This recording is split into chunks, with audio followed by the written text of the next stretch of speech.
बिस्मिल्लाहिर्रहमानिर्रहीम। अस्सलामु अलैकुम वरहमतुल्लाहि वबरकातुहू। सदर मोहतरम all India Muslim personal law board हज़रत मौलाना खालिद सैफुल्लाह रहमानी साहब, शहनशीन व तशरीफ़ फरमा कौम और मिल्लत के तंजीमों के ज़िम्मेदारान, मेरे साथी अरकान पार्लिमान, दीगर सियासी पार्टी के ज़िम्मेदार, मोअज़्ज़िज़ हाज़रीन इकराम, बुज़ुर्गान कौम और मिल्लत, मैं सिर्फ़ आपके सामने ये अर्ज़ करना चाह रहा हूँ कि नरेंद्र मोदी की हुकूमत वक्फ़ बिल को लाकर क़ानून बनाने की जो कोशिशें कर रही है, उनका मकसद एक ही है कि इस मुल्क में अमन को ख़राब किया जाए।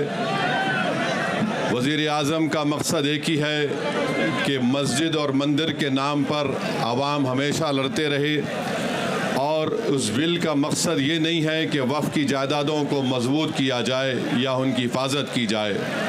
आप ख़ुद अंदाज़ा लगाइए कि हिंदू धर्म के एक बहुत बड़े ज्यूरिस्ट हैं, B.K. मुखर्जी की किताब में लिखा गया कि हिंदू धर्म में बाय कस्टम बाय यूसेज वो मंदिर की जायदाद बन सकती है। तो नरेंद्र मोदी वक्फ़ बाय यूज़र को इस तरह से ख़त्म कर रहे हैं कि अगर कोई डिस्प्यूट होगा या गवर्नमेंट प्रॉपर्टी होगी तो वक्फ़ बाय यूज़र नहीं रहेगा। दिल्ली में 123 वक्फ़ की जायदादें हैं, जिस पर दिल्ली हुकूमत का दावा यह है, मरकज़ी हुकूमत का, कि ये गवर्नमेंट की प्रॉपर्टी है। कलेक्टर को इख्तियार देने का मतलब यही है कि कलेक्टर हुकूमत के हक़ में फ़ैसला देगा।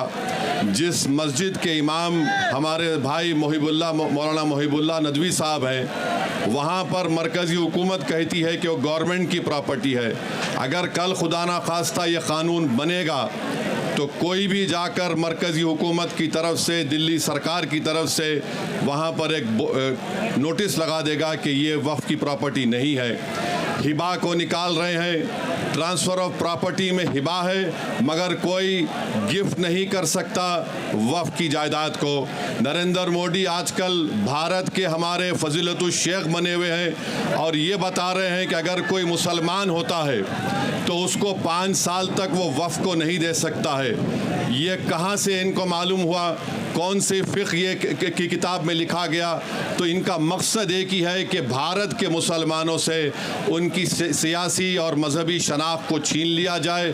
मैं आपको बता रहा हूँ कि इस बिल का मकसद मुसलमानों से मस्जिदों को छीनना, दरगाहों को छीनना, कब्रस्तानों को छीनना, इवैक्यू प्रॉपर्टीज़ को छीन लेना, ये मकसद नरेंद्र मोदी की हुकूमत का है। और हम कॉशन कर रहे हैं चंद्रबाबू नायडू को, हमारे पासवान साहब को और नीतीश कुमार को, याद रखिए दुनिया जब तक कायम रहेगी, अगर आप इस वक्त नाजुक वक्त में इस बिल की तायीद करेंगे तो आपको मुसलमान कभी नहीं माफ़ करेगा, क्योंकि आपकी तायीद की वजह से ये बिल क़ानून बनेगा। इसलिए हम उनसे भी कह रहे हैं कि आप इस गैर अनकॉन्स्टिट्यूशनल बिल की तायीद मत करिए। हमारा मुतालबा सिर्फ यही है, अगर हिंदू धर्म की प्रॉपर्टीज़ में, मंदिरों में, सिखों के गुरुद्वारा में कोई गैर सिख या गैर हिंदू मेंबर नहीं बन सकता तो मुसलमान के इस वक्फ़ में क्यों बन सकता है? तो ये तमाम चीज़ें हैं। हम उम्मीद करते हैं कि हुकूमत इसका नोटिस लेगी। अगर नरेंद्र मोदी इस मुल्क के अमन को ख़राब करना चाहते हैं, वो मस्जिदों और मंदिरों के झगड़ों में इजाफा करना चाहते हैं, तो ये उनकी हुकूमत की ज़िम्मेदारी होगी। मैं यहाँ पर शुक्रिया अदा करना चाहूँगा हमारे जॉइंट वर्किंग कमेटी पार्लियामेंट के तमाम अरकान का, और ख़ास तौर से कल्याण बनर्जी साहब का, TMC के राजा साहब का, DMK का, हमारे नासिर भाई का और मुहिबुल्लाह नदवी साहब का। हमने तमाम बड़ी कोशिशें की, हमने अपनी अपनी डिसेंट रिपोर्ट को दिया, और ये अनकॉन्स्टिट्यूशनल है, इसका कोई भी फ़ायदा वक्फ़ को नहीं होगा। सिर्फ वक्फ़ बोर्ड को बर्बाद करने के लिए, वक्फ़ जायदादों को लूटने के लिए हुकूमत ये एंटी कॉन्स्टिट्यूशनल और एंटी मुस्लिम काम करने जा रही है। बहुत बहुत शुक्रिया।